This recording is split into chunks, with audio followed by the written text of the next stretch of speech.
এই সংসারে যেই জন্মগ্রহণ করে কিছু না কিছু অবশ্যই শেখে এবং তার জন্য থাকে তার গুরুর অবদান। এবার এই গুরু কে হবেন তা আমরা নির্বাচন করি। হয়তো তিনি আমাদের মাতা পিতা হতে পারেন, হয়তো বন্ধু হতে পারেন, হয়তো দাদাও হতে পারেন, আদর্শ হতে পারেন, বা হয়তো গুরুকুলের শিক্ষাকর্তা গুরুও হতে পারেন। এবার সংসারের এমন কিছু জিনিস আছে যা জগতের কোনো গুরুই শেখাতে পারবেন না, তা আপনাকে সময় শিখিয়ে দেবে। কারণ এই সংসারে সময়ের থেকে বড় গুরু আর কেউ হয় না। এবার সময় আর গুরুর মধ্যে একটা সাদৃশ্য আছে আর একটা তফাতও আছে। সাদৃশ্য হলো যে সময় আর গুরু দুজনেই আপনাকে শেখায়। তফাৎ এই যে গুরু প্রথমে আপনাকে শিক্ষাদান করে, তারপর আপনার পরীক্ষা নেন। সময় প্রথমে আপনার পরীক্ষা নেয়, তারপর আপনাকে শিক্ষা দেয়। এবার শিক্ষা লাভ করে পরীক্ষা দেওয়া আর পরীক্ষা দিয়ে শিক্ষা লাভ করা এই দুই ভিন্ন বিষয়। আর সব সময় মনে রাখবেন, এই সময়ের থেকে আপনি যা শিক্ষা লাভ করবেন তা সব সময় যত্ন করে আপনার কাছে রেখে দেবেন। কারণ সময়ের থেকে বড়, সময়ের থেকে দামি, সময়ের থেকে অত্যন্ত আধুনিক আর কোনো গুরু নেই। রাধা রাধা। প্রেম আর চাওয়া একই মনে হয়, তাই না? কিন্তু আসলে এরা আলাদা। এদের মধ্যে অনেক তফাৎ আছে। দেখতে গেলে প্রেম আর চাওয়া কখনোই এক হতে পারে না। এবার যদি আপনাকে আমি এক উদাহরণ দিই, যদি আপনি এই ফুলকে চান তাহলে আপনি এটাকে তার ডাল থেকে ছিঁড়ে আপনার কাছে রেখে দেবেন। কিন্তু যদি আপনি একে ভালোবাসেন তাহলে আপনি প্রতিদিন এসে এটার শিকড়ে জল দেবেন যাতে সে আরো প্রস্ফুটিত হয়। শুধু এটাই তফাৎ চাওয়া আর প্রেমের মধ্যে। চাওয়া স্বার্থ হয়ে ওঠে, যেখানে প্রেম প্রেম পরমার্থ হয়ে ওঠে। তাই কাউকে না চেয়ে ভালোবাসুন, জীবন ধন্য হয়ে উঠবে। রাধা রাধা। এই বস্ত্র দেখছেন আপনি? এর কারুকার্য, এর রং, এর সৌন্দর্য কতটা মনোরম, কত স্বচ্ছ, কত নিপুণ এই কারুকার্য। এবার এটাকে আমরা একটু ভেতর থেকে দেখি।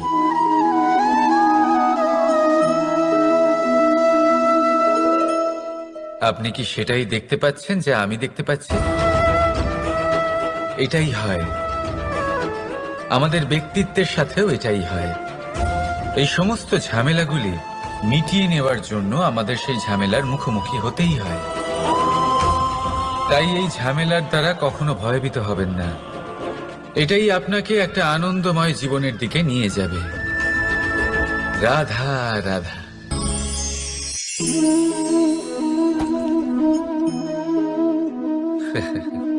আপনি কি কখনো কোনো গাছের গায়ে পাথর ছুঁড়ে মেরেছেন? আজ না হোক ছোটবেলায় কখনো না কখনো নিশ্চয়ই ছুঁড়েছেন। এখনো বাচ্চারা সেটাই করে থাকে। কিন্তু আপনি কি কখনো ভেবে দেখেছেন যে কেন সেই গাছের ওপরই পাথর ছুঁড়ে মারা হয় যাতে ফল থাকে? কোনো সাধারণ বা ফলবিহীন গাছের ওপর এত পাথর কেন ছোড়া হয় না? কারণ খুবই সহজ, আমরা ফল খেতে চাই, আর সেটা পারার জন্য আমরা পাথর ছুঁড়ে সেগুলিকে প্রাপ্ত করার চেষ্টা করি। আর অন্যদিকে সেই গাছ এই পাথরের রূপে বিরোধিতা সহ্য করে, তবুও সেখানেই দাঁড়িয়ে থাকে যেখানে তার অবস্থান। সেই ফল আমাদের দিতে থাকে যা সর্বদা আমাদের দিয়ে এসেছে, আর সেই জন্যই সে আমাদের কাছে মূল্যবান। তাই মনে রাখবেন, আপনার জীবনেও এরকম অনেক মানুষ আসবেন বা হয়তো এখনই আছে যারা আপনার বিরোধিতা করেন, যারা আপনার জীবনে সংকট ডেকে আনেন, আপনাকে দোষারোপ করেন, কিন্তু আপনার নজর সেদিকে থাকা উচিত নয়। তাই একটা গুরুত্বপূর্ণ সত্য সব সময় মনে রাখবেন, সেই গাছের ওপরেই পাথর এসে পড়ে যে ফল ধারণ করে, যে মূল্যবান হয়। রাধা রাধা। আপনি জীবনে কখনো দেখে থাকবেন অথবা শুনে থাকবেন যে মানুষ যখন দুধ পান করে তার মধ্যে যদি কোনো মাছি এসে পড়ে, সে আর সেটা পান করে না, সেই দুধকে কোথাও ফেলে দেয় সে। কিন্তু ভেবে দেখুন, এখানে পরিস্থিতি একটু আলাদা হলে, দুধের বদলে ঘি থাকলে মানুষ কি করে? সেই ঘি ফেলে দেয় না, সেখান থেকে মাছিটাকে বের করে ফেলে দেয়। এটা দিয়ে আমরা কি শিক্ষা পেলাম?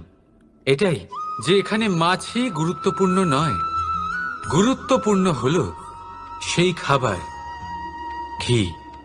এবারে ভাবুন, দুধ আর ঘি এই দুই উৎপন্ন হয় গরু থেকে, তাহলে বেশি মাহাত্ম্য ঘিকে কেন দেওয়া হয়?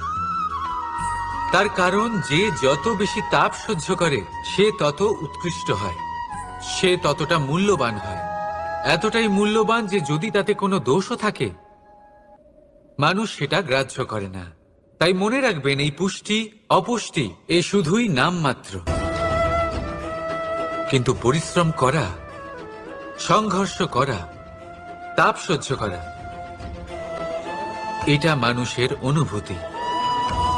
তাই নাম নিয়ে না ভেবে অনুভূতির ওপরে মনোনিবেশ করুন, তাকে গুরুত্ব দিন। আর আসুন আমার সাথে ভালোবেসে বলুন, রাধা রাধা। ঈশ্বর লতা পাতাকে দাঁড়িয়ে থাকার শক্তি দেননি, ঈশ্বর এই শক্তি দিয়েছেন বৃক্ষকে। এই লতা পাতা বৃক্ষের সাহায্যে দাঁড়িয়ে থাকে, তাতেই বিকশিত হয়। এবার এই লতা পাতা দুই ধরনের হয়। প্রথম সে যে এই বৃক্ষতে বিকশিত হয়, ফুল ফুটিয়ে তোলে, নিজেকেও সুন্দর বানায়, বৃক্ষকেও সুন্দর বানিয়ে তোলে। দ্বিতীয় সে যে বৃক্ষকে পুরোপুরি শুকিয়ে দেয়, তার প্রাণ শক্তি তার থেকে কেড়ে নেয়, আর শেষে নিজেও ধ্বংস হয়ে যায়।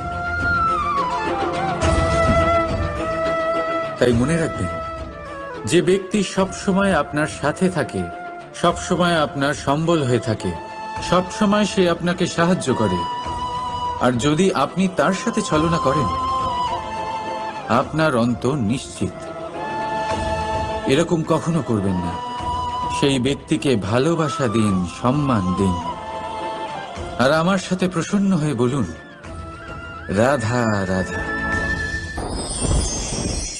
যখনই আমরা প্রসন্ন হই, কোনো শুভ অনুষ্ঠান থাকে, আমরা সাফল্য লাভ করি, আমরা সবার আগে আপনজনদের মিষ্টিমুখ করাই। আর এটা ভালোই, মিষ্টিমুখ করালে মনও মিষ্টি হয়ে যায়। কিন্তু এই মিষ্টতা শুধুমাত্র মিষ্টির মধ্যে থাকে না, কারণ এই স্বাদ নয়, এই এক অনুভূতি। জিহ্বার স্বাদ গলায় গেলেই শেষ হয়ে যায়, সেখানে অনুভূতির স্বাদ সারা জীবন মনে থেকে যায়। তাই আপনি যখনই আপনজনদের মিষ্টিমুখ করাবেন, শুধু সেই মিষ্টি দিয়ে কেন, যা কিছুক্ষণের জন্যই থাকে, সেই অনুভূতির দ্বারা, সেই মিষ্টি কথার দ্বারা, সেই মিষ্টি ব্যবহারের দ্বারা সবাইকে খুশি করুন। মানুষ সারা জীবন মনে রাখবে, না থাকবে কোনো তিক্ততা, আর না থাকবে কোনো শত্রুতা। দেখবেন, এইভাবেই আপনি আরো একটা সুযোগ পেয়ে যাবেন মিষ্টিমুখ করার। রাধা রাধা। আপনি এটা দেখতে পাচ্ছেন? আপনি নিশ্চয়ই ভাবছেন, এটা জট কি করে বাঁধলো? তার কারণ এই হলো, আমি এই সুতো ঠিক করে গুছিয়ে রাখতে পারিনি। এটার দুটো দিক একসাথে জড়িয়ে গেছে, আস্তে আস্তে পুরোটা জড়িয়ে গেল, আর তারপর দেখুন, এমন একটা জট পেকে আছে যে আমি কিছুতেই বুঝতে পারছি না এটাকে খুলবো কিভাবে। তাই মনে রাখবেন, যদি কোনো লম্বা সুতোকে ঠিক করে গুছিয়ে না রাখেন, তাহলে সেটা জড়িয়ে যাবে। এইভাবেই আমাদের জীবনে আমাদের জিহ্বা, আমাদের কথা, যদি এই জিহ্বা আপনারা সামলে না রাখতে পারেন, তাহলে শুধুমাত্র কষ্ট পাবেন। তাই নিজের শব্দ, এর ওপরে নিয়ন্ত্রণ রাখুন, সর্বদাই ভালো হবে। আর আসুন আমার সাথে ভালোবেসে বলুন, রাধা রাধা। সমুদ্র মন্থন, আমরা সবাই জানি এ কিভাবে হয়েছিল। এই মন্থন থেকে কি কি পাওয়া গেছিল? অসংখ্য রত্ন পাওয়া গেছিল, বিষ পাওয়া গেছিল, অমৃত পাওয়া গেছিল।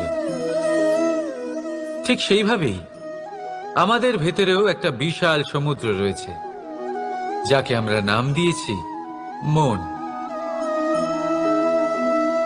যদি এই মনের মন্থন করা হয়, তাহলে এই মন থেকে বিষও বেরোতে পারে আর অমৃতও বেরোতে পারে। তাই মনে রাখবেন, আপনার যে এই জিহ্বা রয়েছে তা বিষও নির্গত করতে পারে, আবার অমৃত, খারাপ কিছুও করতে পারে, যদিও আপনার মনস্কামনা খারাপ নাও হয়। তাই সবসময় যখন আপনার মুখ থেকে শব্দ উচ্চারণ করবেন, এই মনের মন্থন করে তা করুন। আর আমার সাথে ভালোবেসে বলুন, রাধা রাধা।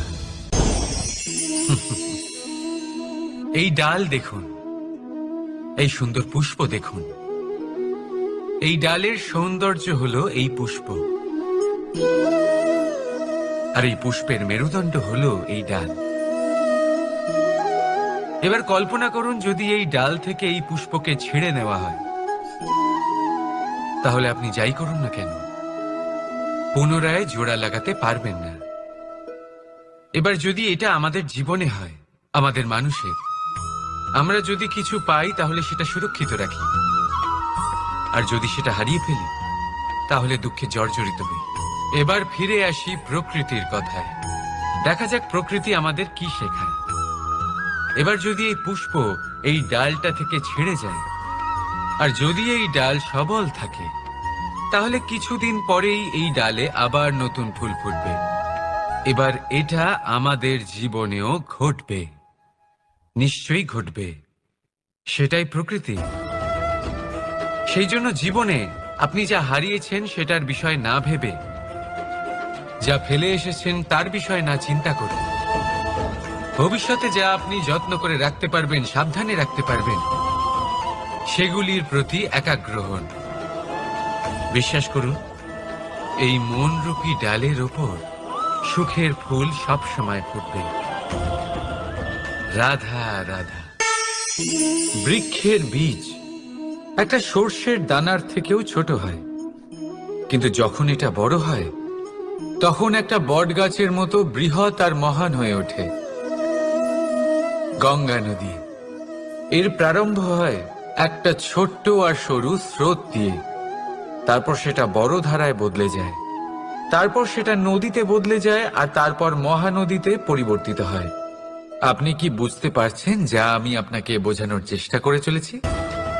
আমি আপনাকে বোঝাতে চাইছি যে প্রারম্ভ করার জন্য মহান হওয়ার কোনো প্রয়োজন নেই, কিন্তু হ্যাঁ, মহান হওয়ার জন্য প্রারম্ভ করা অত্যন্ত প্রয়োজনীয়। তাই শুরু করুন। আপনার ক্ষুদ্র এই প্রারম্ভ আপনার জন্য বৃহৎ হয়ে উঠতে পারে। শুরু করেই দেখুন না, আপনার গন্তব্য আপনার জন্য অপেক্ষা করে আছে। রাধা রাধা। মানুষ কতটা শক্তিশালী হয়, তার কতটা সামর্থ্য রয়েছে, সে কতটা প্রতিভাশালী হয়, এটা হয়তো বলার কোনো দরকারই নেই। আজকের দিনে সবাই জানে যে মানুষ কি না করতে পারে। মানুষ চাইলে সব কিছু করতে পারে। মানুষ যদি চায় মাছের মতো জলে সাঁতার কাটতে পারে। মানুষ যদি চায় হিমালয়ের মাথা নত করতে পারে। মানুষ যদি চায় সমুদ্র থেকে মুক্ত সংগ্রহ করতে পারে। মানুষ যদি চায় তাহলে আকাশের পাখির মতো বিচরণ করতে পারে। মানুষ চাইলে সব কিছু পেতে পারে। সে জ্ঞান, সম্পত্তি, পরিবার, সাফল্য, সবকিছু। যদি কিছু থাকে যেটা সে গ্রহণ করতে চায় না, সেটা হলো তার দোষ, তার ভুল। মানুষ এসব কখনো গ্রহণ করতে চায় না, কিন্তু যেদিন মানুষ তার দোষ বুঝতে পারবে, নিজের ভুল বুঝতে পারবে, সেটা স্বীকার করতে পারবে, আর সেটা ঠিক করার পথে অগ্রসর হবে, তাতে সে সফলও হবে। সেদিন সে প্রকৃত রূপে মানুষ বলে গণ্য হবে। সেদিন সে মুক্তি লাভ করবে। ভুল সবাই করে, দোষ সকলের মধ্যে থাকে, সেটা গ্রহণ করুন, তা সংশোধন করার চেষ্টা করুন। জীবনে এগিয়ে যেতে পারবেন। আর আমার সাথে ভালোবেসে বলুন, রাধা রাধা। ধন আর মানুষের মনের মধ্যে একটা সম্পর্ক রয়েছে। সেই একই সম্পর্ক রয়েছে সুযোগ আর প্রয়াসের মধ্যে। মানুষ বলে, যদি আমি একটু ধন লাভ করি তাহলে আমি কিছু করতে পারি। ধন বলে, যদি তুই কিছু করিস তবে তোর কাছে আমি আসব। মানুষ বলে, আমি কোনো সুযোগ পেলে তবেই তো চেষ্টা করব। আর সুযোগ বলে, তুই প্রয়াস কর তবেই তো আমি দেখা দেব। সবসময় জীবনে সেই কামনা করবেন না যা আপনি অন্য কারোর থেকে বা এই সংসারের থেকে নিয়তির সাহায্যে পেতে পারেন। মনোসংযোগ করুন নিজের কর্মের ওপর। মনোসংযোগ করুন তার ওপর যা আপনার হাতে আছে।